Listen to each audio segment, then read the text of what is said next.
are those things uniting or divisive? Okay? So I cannot be want to be associated with anybody who is trying to divide us. Because as far as I'm concerned, and Munya has always fought us.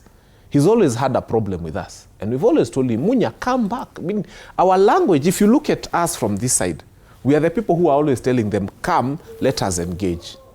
You know? Do you know that before even DCP was registered, these people had been consulted? They had their DP, they had their PNU. These are parties we'd easily have revived.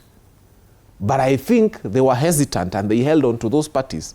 Now they are seeing a new party has come, it has been formed, it is running, it is doing well. And they are wondering, see, our parties are older. DP is as old as Moi Kibaki in 1992. So PNU is also an old party, as again Moi Kibaki in 2002.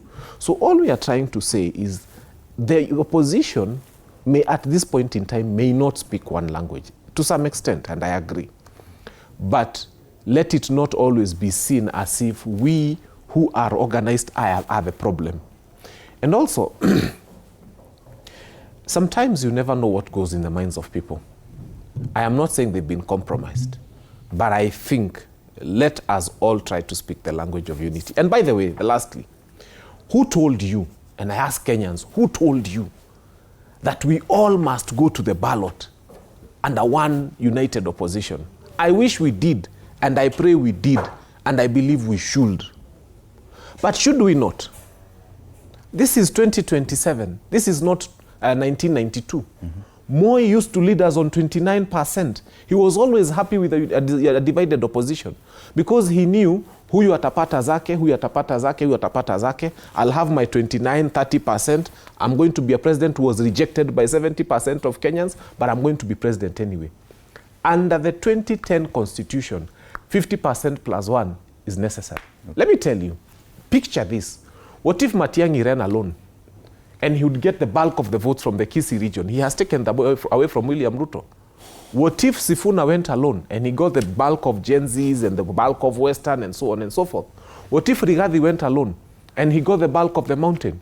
What if every other person went alone? These are votes they're taking away from William Ruto. I submit to you, William Ruto would get Rift Valley and a few places here and there. That person would end up probably being number 3 or 4.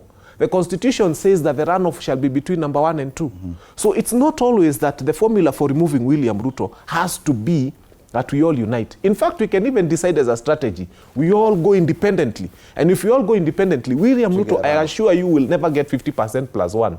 In fact, he will not get 25% of the total votes cast in about 25 counties. He won't. Okay. So therefore, he is not going to be president if we disunite. In fact, his prayer is that we also unite.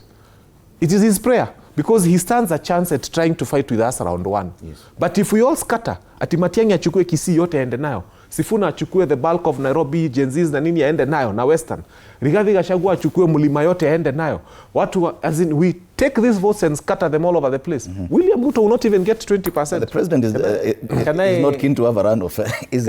Can I have a comeback on that? The talk